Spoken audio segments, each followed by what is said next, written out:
The reason why you're not able to see my face is because I need to protect the identity of myself and my daughter from our abuser. Living in fear is extremely volatile. You're not sure what's going to happen at any given moment.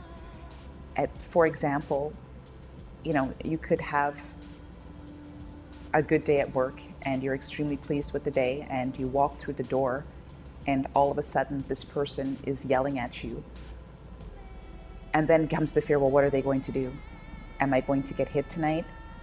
Am I not going to be able to eat? Am I going to have to take my daughter to someone else's house so that she doesn't see what's going to happen? Am I going to live tonight? Will I be able to see tomorrow? It's not a good way to live. I don't even know how I was able to do it for as long as I did. I realized that if I didn't leave, the next time that I was attacked, I might not survive it. And I didn't know if I was attacked, if my daughter was there and if she saw it, what would happen then? And I realized that, I have to leave. The police were called. And even the police officer said, this is not a safe place for you to be.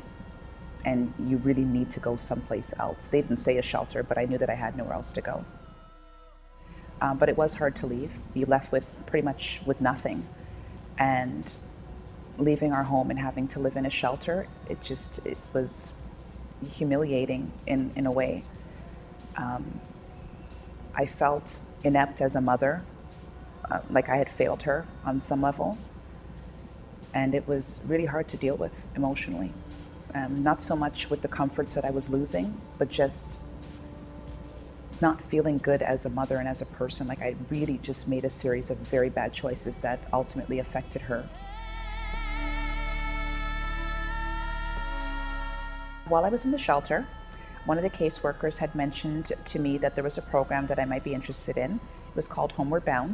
I read about the program, what was offered, and I felt that it was a very good opportunity for me to fulfill my dream. I couldn't believe that somebody would be willing to pay for me to go to school and provide childcare and all the other supports that were necessary for me to be able to go to school and to be successful at it and to actually get a job afterwards.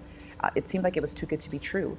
But I think from that moment, I started putting myself first because I realized, well, this is going to make my life better.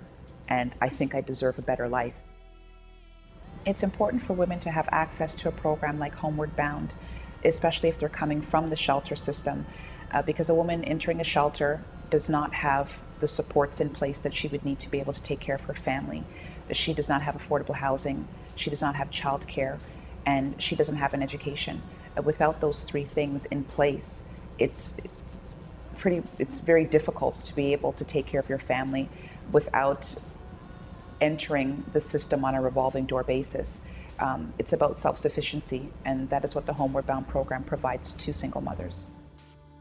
It's important for Homeward Bound to expand to enable more single mothers to take part in the program, because there are so many single mothers in the Toronto area that are not able to take care of their children, that are not able to attend school, that are not able to afford to pay for daycare. It's important for Homeward Bound to expand to be able to provide these women with these supports. Once they have them in place, they'll be able to take care of their families and to be sustainable, gain employment, feel good about themselves, and create a safe environment for their children to grow up in. I graduated a month ago, and it was a very emotional experience for me. I actually started crying, not in front of everyone, but when I was given my robe to put on at the convocation ceremony. For me, it just wasn't about receiving a piece of paper. It really was about becoming that person that I had always thought that I could have been, but never knew how to be that person. I was a graduate. I had successfully graduated at something. And not only I graduated with honors, which meant that I actually pushed myself and performed at a level that is recognized by that school, and words can't express how good I felt about myself. I never thought that I could have a job that I could brag about to people before. And people say, well, how did you get that job? And I tell them, I worked for it.